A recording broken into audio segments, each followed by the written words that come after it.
Hello to all, सभी को मेरी ओर से नमस्ते। स्वागत है आपका आज के वीडियो में। और इस वीडियो में हम विक्टोरियन पीरियड को फर्दर कवर करेंगे। And today's video will be our part 13 video on the Victorian period of English literature. अगर आप कोई भी एग्ज़ाम की तैयारी कर रहे हो और उसके अंदर विक्टोरियन पीरियड आने वाला है, then this video is for you all. तो इस वीडियो में हम सॉल्व करने वाले हैं 10 questions. Practice makes a man perfect, तो क्वेश्चंस प्रैक्टिस करना इज़ इक्वली इम्पॉर्टेंट। तो बिना किसी देरी से शुरुआत करते हैं हम अपने पहले क्वेश्चन के साथ। आज की वीडियो का हमारा जो पहला क्वेश्चन है, it talks about that the title of Hardy's under the green wood tree is derived from which of the following. तो इसमें दो बातें याद रखनी है कि हार्डी के बारे में पूछा है। हार्डी कौन है? This is Thomas Hardy. तो हमें थॉमस हार्डी के बारे में बताना है कि उन्होंने एक वर्क लिखा है और जो वर्क का नाम है that is under the green wood tree. Equally important है and you have to learn कि under the green wood tree को ना मार्क कर लो अपने नोट्स में। जो जो मैं क्वेश्चंस करवाती जाती हूँ तो उसको अपने नोट्स में मार्क कर लिया करो कि this is what we have to always keep in mind for the exam. तो अंडर द ग्रीन वुड क्या है? ये एक वर्क है जो कि इन्होंने लिखा है, थॉमस हार्डी ने लिखा है। और इसमें हमें बताना है कि वो कहाँ से डिराइव होता है, जो इसका टाइटल है under the green wood tree. ठीक है, तो क्या वो शेक्सपियर से डिराइव हो रहा है? विलियम वर्ड्सवर्थ, चॉसर और एडमंड स्पेंसर, चारों के चारों राइटर्स जो भी मैंशनड है बहुत बहुत इंपॉर्टेंट है। तो अगर आपको नहीं पता है ना कि कौन से राइटर कवर करने हैं, तो आप इनको ना अलग से नोट कर लो कि इन चारों को तो बहुत अच्छे से डिटेल स्टडी करनी होती है आप लोगों को। ठीक है, तो बैक टू द क्वेश्चन। अब थॉमस हार्डी का अंडर द ग्रीनवुड ट्री जो है, it is taken from the Shakespeare. अब शेक्सपियर ने एक प्ले लिखा था जिसका हमारा जो टाइटल है that is as you like it. As you like it is the play. अब देखो, इस क्वेश्चन में हमसे पूछा ना कि भाई कहाँ कौन से राइटर के वर्क से हमने लिया गया है कि अंडर द ग्रीनवुड ट्री। तो अभी हमें पता चल गया शेक्सपियर के, लेकिन अगली बार क्वेश्चन कैसे पूछ देगा कि भाई वर्क का नाम ही बता दो, आप कौन से वर्क से लिया गया है। तो वो भी आपको पता होना चाहिए that as you like it play से लिया गया है। और एज यू लाइक इट जो प्ले है वो हमारे विलियम शेक्सपियर जी ने लिखा है।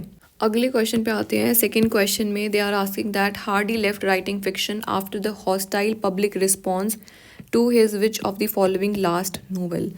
तो ये पूछना चाहते कि जो थॉमस हार्डी हैं उन्होंने लिखना छोड़ दिया था, ही left writing fiction.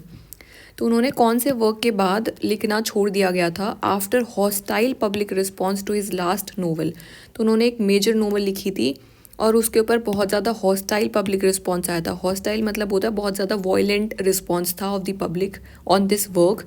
And after that जो थॉमस हार्डी थे वो थोड़े से डिप्रेस टाइप्स हो गए थे, तो भाई उनको भी बहुत बुरा लगा। किसी को भी बुरा लगता है ना जब आप इतने नेगेटिव कमेंट्स पास कर रहे हो, जबकि थॉमस हार्डी ने तो अपनी फुल कैपेसिटी से उस वर्क को लिखा था। And that work is really very like good when because it has showed the reality to the world.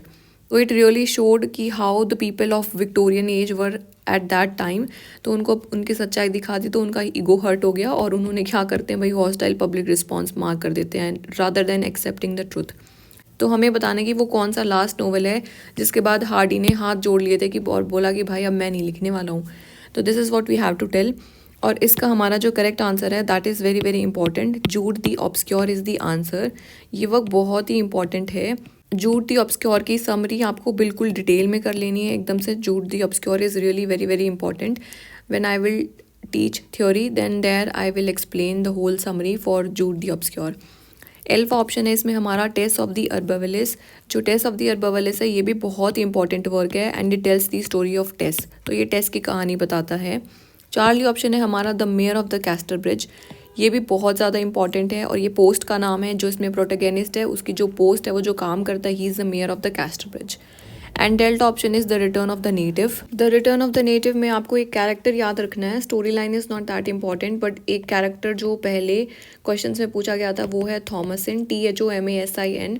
तो आपको याद रखना कि जो इसकी वर्क की जो हीरोइन है वो फ्लॉड हीरोइन है और उसका जो नाम है दैट इज थॉमसिन।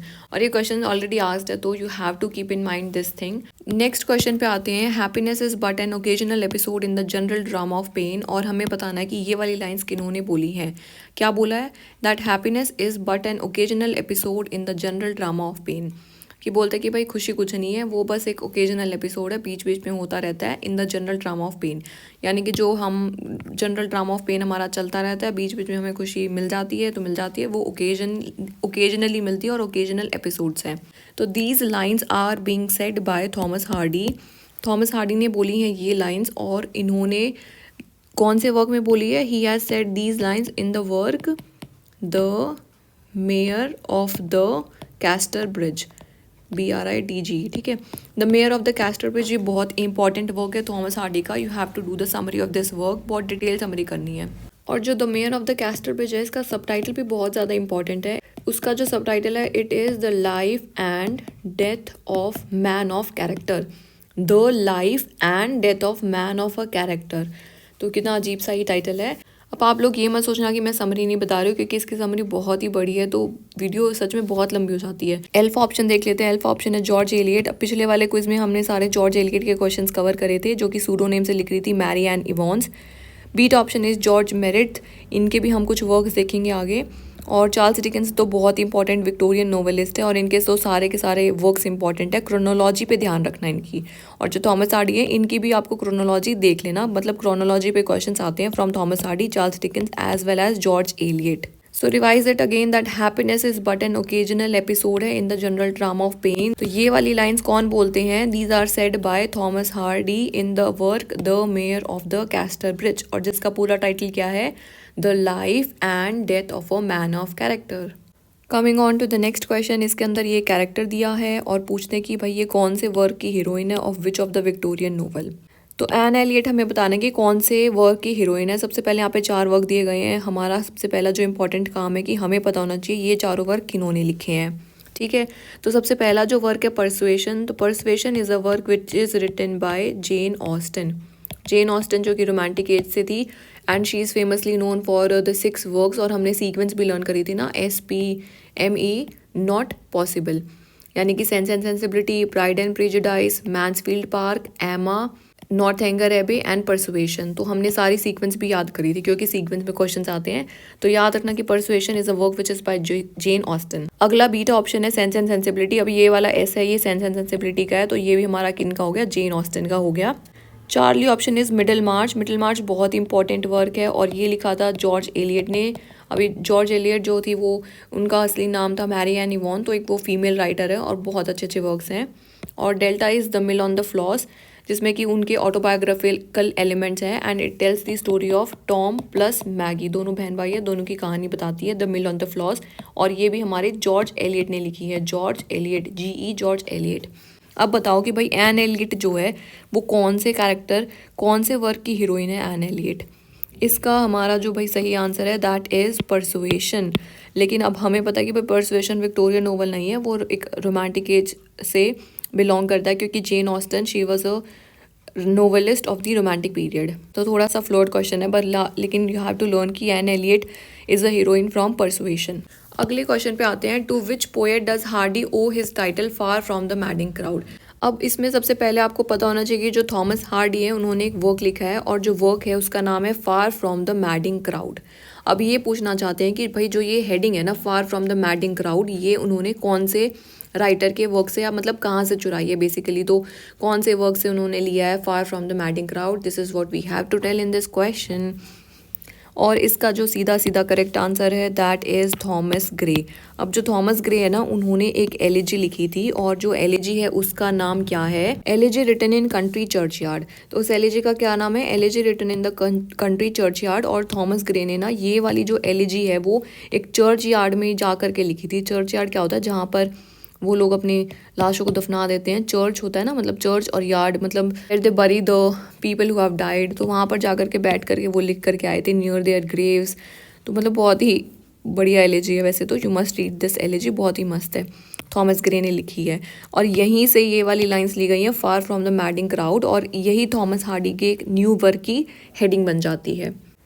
और इसका जो सब्जेक्ट मैटर है कुछ भी नहीं है, एक लड़की है, उसका क्या नाम है इसमें? Bath Sheba, bath Sheba. और ये नाम भी पूछा जा चुका है that bath Sheba is a character from which work, and it tells the story of bath Sheba and the 3 men who fail in love with the same girl. तो ये सिंपल सा प्लॉट है। बीटा ऑप्शन है इसमें हमारा Robert browning, ये Victorian age के poet हैं।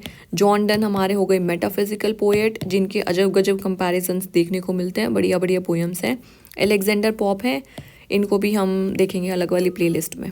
अगले क्वेश्चन पे आते हैं। In which Hardy's novel do we find the president of the immortals. तो the president of the immortals, immortal कौन होते हैं? जो मॉर्टल नहीं है, यानी कि जो मर नहीं सकते, दैट इज़ इमॉर्टल। किसको रेफर करा गया है इसके अंदर? गॉड को, यानी कि भगवान को बोला गया that God is the president of the immortals. और ये पूछा गया है कि कौन से थॉमस हार्डी के नोवेल में से ये वाली लाइंस ली गई हैं, यानी कि कौन से वर्क में थॉमस हार्डी ने ये बात बोली है कि जो गॉड है, भगवान है, वो प्रेसिडेंट है ऑफ द इमॉर्टल्स, यानी कि इमॉर्टल्स मतलब जिनको कभी मारा नहीं जा सकता, इमॉर्टल्स। इसका हमारा जो करेक्ट आंसर है that is Tess of the Urbervilles. ये टेस शॉर्ट नेम दे रखा है यहाँ पे, टेस ऑफ द अर्बावलिस पूरा बड़ा सा नाम है। तो इसके अंदर वी हैव सीन कि it talks about Tess and her life. You have to do a detailed summary of this work. तो बहुत ही बड़ी समरी है, it will take a lot of time for me to explain it here, so I request you please read it summary.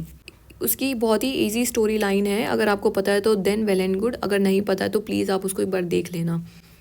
Alpha क्या option है हमारा? Under the greenwood tree जो है ये वर्क भी थॉमस हार्डी ने ही लिखा है। और अभी हमने पहले क्वेश्चन देखा था कि हमसे पूछा था कि अंडर द ग्रीनवुड ट्री का टाइटल कहाँ से लिया गया है? From the play as you like it. और as you like it play किन्होंने लिखा है? It is written by Shakespeare, William Shakespeare ji ने लिखा है। Charlie option is desperate remedies. हम इसको आगे वाले क्वेश्चंस में देखते हैं, डेस्परेट रेमेडीज, लेकिन अभी के लिए याद रखो that this is a work which is written by Thomas Hardy. And a pair of blue eyes. इसकी तो स्टोरी बहुत ही सिंपल सी है, कुछ भी नहीं है इसमें, बस आप याद रखो कि भाई ब्लू आइज हिप्नोटाइज, गाना सुना होगा ना, blue eyes hypnotize. So it talks about such a story only. It talks about romance and fantasy and it talks about a love triangle, a pair of blue eyes. तो याद रखना कि चारों के चारों वर्क्स जो हैं वो किन्होंने लिखे हैं। All the 4 works are written by Thomas Hardy. Works के नाम बोल बोल करके साथ में याद करो। दैट फर्स्ट वर्क क्या है उनका? Say it loud, under the greenwood tree. Second क्या था अभी देखा हमने? Tess of the Urbervilles. और Charlie is what? Desperate remedies. And delta option is a pair of blue eyes. और चारों किन्होंने लिखे हैं? किन्होंने लिखे हैं? थॉमस हार्डी ने। अगले क्वेश्चन पे आते हैं और इसमें पूछा जा रहा है that where would we find the Stonehenge. अब ये स्टोन हेंज क्या होता है? ये होता है stone henge. I have placed the picture over here ताकि आपको हमेशा के लिए याद ही हो जाए भाई स्टोन हेंज होता क्या है। देखो इसको जूम में दिखाती हूँ। ये होता है स्टोन हेंज। ये एक स्टोन्स का स्ट्रक्चर है और ये प्री हिस्टोरिक टाइम का है, बहुत ही मतलब पुराना स्ट्रक्चर है। It is located in United kingdom, London में है। और ये है हमारा स्टोन हेंज। और इस चीज़ के बारे में अभी हमें बताना है कि कौन से वर्क में बात होती है। अब वो पूछ रहे हैं कि कौन से वर्क में ये वाला चीज़ मैंशनड है, दैट इज़ स्टोन हेंज। क्या वो the mayor of the Casterbridge में है, Tess of the Urbervilles, far from the madding crowd और the return of the native. अभी हमने पहले इंपॉर्टेंट बात है कि चारों के चारों वर्क किन्होंने लिखे हैं? थॉमस हार्डी ने लिखे हैं। Mayor of the castor bridge जिसमें कि मेयर की स्टोरी है। टेस ऑफ द अर्बावलिस में टेस की कहानी है, जो एक लड़की है उसकी स्टोरी है। Far from the madding crowd का title elegy from the country churchyard से लिया गया है, जो कि किन्होंने लिखी है? थॉमस ग्रे ने लिखी है। और the return of the native work है जो कि थॉमस हार्डी ने लिखा है। अब आपको बताना है कि जो स्टोन हेंज है ना, ये कहाँ से लिया गया है, कौन से वर्क में मेंशन्ड है। इसका जो हमारा सही उत्तर है, जो इसका सही आंसर है, वो है हमारा टेस ऑफ द अर्बावलिस। तो जो ये टेस होती है ना, she murders her farmer husband, और फिर जो वो मार देती है उसको, तो अब बाद में जो जेल वगैरह हो जाती है, तो उस टाइम पे वो ये स्टोन हेंज के बारे में बात करती है उसमें। तो इतना याद रखो कि स्टोन हेंज हमें कौन से वर्क में देखने को मिलता है? टेस ऑफ द अर्बावलिस में मिलता है, और जो कि थॉमस हार्डी ने लिखा है। चलते हैं अगले क्वेश्चन की ओर। ये तो बहुत ही आसान सा क्वेश्चन है, सिंपल सा है। वेसेक्स बताना है कि ये जो वेसेक्स है ना, ये जगह का नाम है। It is the name of a place, fictional place है, यानी कि एक राइटर ने इसको क्रिएट करा है। और अब हमें बताना है कि वेसेक्स जो है it forms the background of the which of the following novels, यानी कि कौन से राइटर हैं, कौन से नॉवेलिस्ट हैं जो कि वेसेक्स को एज अ प्लेस शो करते हैं अपने नॉवेल्स में। तो हमारा जो इसका सिंपल आंसर है that is Thomas Hardy. Thomas Hardy के जितने भी नॉवेल्स हैं, मोस्ट ऑफ द नॉवेल्स, सबका नहीं है, याद रखना, मोस्ट ऑफ द नॉवेल्स की जो सेटिंग है वो है वेसेक्स के एक फिक्शनल टाउन के अंदर। तो you have to keep this in mind. अगर बाकी ऑप्शंस देखे जाए तो देखो, जॉर्ज एलियट का क्या था कि डिफरेंट सेटिंग्स है, कोई एक जगह की सेटिंग्स नहीं है। चार्ल्स डिकेंस तो बहुत सारी रिफॉर्म्स की चीज़ों की बात करते हैं, जैसे कि प्रिजन रिफॉर्म्स, सोशल रिफॉर्म्स, तो उनके ऐसे वर्क्स बेस्ड हैं। और सबकी सेटिंग ना अलग अलग है थोड़ी, मतलब उतनी भी सेम नहीं है कि उन्होंने एक ही टाउन को कंसीडर करा है। तो वेसेक्स आप प्लेस याद रखना कि that Wessex is a fictional town created by Thomas Hardy. पूरी की पूरी फिक्शनल प्लेस नहीं है, थोड़ी सी सेमी फिक्शनल है, यानी कि हाफ ट्रूथ है हाफ फॉल्स है। अगले क्वेश्चन पे आते हैं। Which of the following is written in the form of verse. दो तरीके की चीज़ होती हैं, एक होता है प्रोज, एक होता है वर्स। वर्स मतलब ऐसा पोएम्स के तरीके से लिखना, और प्रोज का मतलब होता है पैराग्राफ्स में लिखना, ठीक है। तो प्रोज राइटिंग हो गया कि जब हम ऐसे लिखते हैं या फिर हम बहुत ही एक अजीब सी पोएम भी लिख देते हैं हम कई बार प्रोज में, जिसमें कि कोई रिदम नहीं होता है, कुछ भी नहीं होता है, तो एक ऐसा ऐसे टाइप्स में, तो वो उसको हम प्रोज बोलते हैं। जैसे कि हमारे नॉवेल्स हो गए, शॉर्ट स्टोरीज हो गई, वो सब क्या होगी, प्रोज राइटिंग। और वर्स राइटिंग क्या होता है, ऐसा मतलब लाइंस में लिखना, रिदम में, राइम में, बढ़िया बढ़िया पोएम्स के जैसे, तो that is called as verse. अब हमें बताना है कि इनमें से कौन सी जो चीज़ है वो वर्स फॉर्म में लिखी गई है। पहले हम सबके नाम देखते हैं और फिर हम बताएंगे कि वो किन्होंने लिखी है और फिर हम बताएंगे कि कौन सी वर्स फॉर्म में लिखी है। पहला इसमें ऑप्शन है the pair of blue eyes. The pair of blue eyes अभी बताया था, इसकी स्टोरी क्या है, ब्लू आइज हिप्नोटाइज, यानी कि लव ट्रायंगल पे बेस्ड है कुछ कुछ, ये इसका सब्जेक्ट मैटर है। और ये तो एक नोवेल है जो कि थॉमस हार्डी ने लिखा है, तो ये तो वर्स फॉर्म में उन्होंने नहीं लिखा है। Beta option is the dynasts, maybe this can be the answer. फिर है हमारा under the greenwood tree. Under the greenwood tree, ये भी एक नोवेल है जो थॉमस हार्डी ने लिखा है। And delta option is desperate remedies, जो ये वर्क है ना डेस्परेट रेमेडीज, इसके अंदर भी ऐसी नॉर्मल सी स्टोरी है, नॉट दैट इम्पॉर्टेंट, बट ये एक नोवेल ही है। और इस क्वेश्चन का हमारा जो सही आंसर है वो है the dynasts. So beta is the correct option, और ये उन्होंने वर्स फॉर्म के अंदर लिखा था इस वाले वर्क को। और ये जो है ना, it is a closet drama. Closed drama क्या होता है, क्लोजेड ड्रामा वो होता है कि एक ऐसा ड्रामा जो लिखा गया है कि सिर्फ रीड करने के लिए, it is to be read and not to be performed on the stage, तो उस चीज़ को हम क्या बोलते हैं, क्लोजेड ड्रामा। और जो द डाइनेस्ट है, it is an example of a closet drama which is written by Thomas Hardy, और वर्ड्स फॉर्म के अंदर उन्होंने लिखा है इस चीज़ को। आज के वीडियो के लास्ट क्वेश्चन पे आते हैं। The subtitle of the dynasts is, अभी जो ऊपर वाला वर्क है द डाइनेस्ट, और इसका एक सबटाइटल भी है, वो हमसे पूछ रहे हैं कि भाई इसका सबटाइटल आप हमें बता दीजिए। इसका जो सबटाइटल है that is elf option. Elf option is the correct answer. Read करो इसके सबटाइटल को आप, that it is an epic drama of the war with the Napoleon, और यही इसकी स्टोरी है। तो द डाइनेस्ट यानी कि डायनेस्टीज के बारे में, किसकी, नेपोलियन की, नेपोलियन के बारे में बात है। एन एपिक ड्रामा है, पूरा epic drama of the war with Napoleon, ये जो इसका सबटाइटल है इट इज़ इक्वली इंपॉर्टेंट। तो याद रखना कि the dynasts is a work which is written by Thomas Hardy, और जो कि क्या है, क्लोजेड ड्रामा है। And always remember that the more you sweat in peace the less you bleed in the war, यानी कि जितनी प्रैक्टिस करके जाओगे तो जब पेपर वहाँ पे दोगे तो कम आंसू आएंगे आंखों से और कम बुरा लगेगा आप लोगों को, क्योंकि बहुत सारे क्वेश्चंस आपको आते होंगे and you will feel proud of yourself. तो जम के प्रैक्टिस करो। आज के लिए इतना ही। Keep doing exercise, stay fit and stay happy.